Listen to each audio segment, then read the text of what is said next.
L-iżvilupp fiż-żonqor ma jkollux impatt fuq il-wirt kulturali u meta mqabbel maż-żona tal-Forti San Leonardo ikollu inqas impatt ekoloġiku.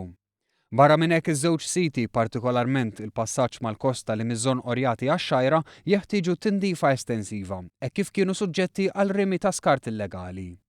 Dawn partit mir-rapport preliminari dwar l-iżvilupp tal-American University of Malta li jikkunsidra iż-żona tal-Forti San Leonardo u iż-żonqor fid-dawl tal-valur ekoloġiku tagħhom li jikkunsidra l-ispeċi li jikbru f'dawn iż-żoni kif ukoll intervent uman bħas-siġar li ġew ikkultivati, rimi ta' skart u marki tal-użu għal kaċċa u insib. Studju li jinnota kif il-Gvern fittex sit fin-nofsinhar ta' Malta u li nofsu ikun proprjetà tal-Gvern. Fejn unnutat li ħlief dawn is-siti, fix-xlok ta' Malta ma hemmx iżjed art tal-Gvern ta' dan id-daqs ma xiex issir evalwazzjoni biex wieħed iqabbel. Is-sit ta' San Leonardo tqies bħala mhux ideali minħabba li dan l-iżvilupp ikollu impatt ekoloġiku serju u impatt inaċċettabbli għal wirt kulturali.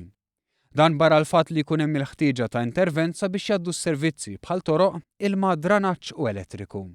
Problema li mhijiex preżenti fis-sit f'żonqor hekk kif dan jinsab biswit żviluppi oħra preżenti.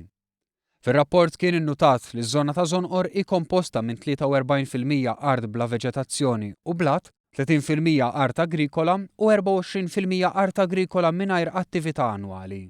Għaldaqstant kien innutat li dan is-sit jistħoqlu ikun ikkunsidrat.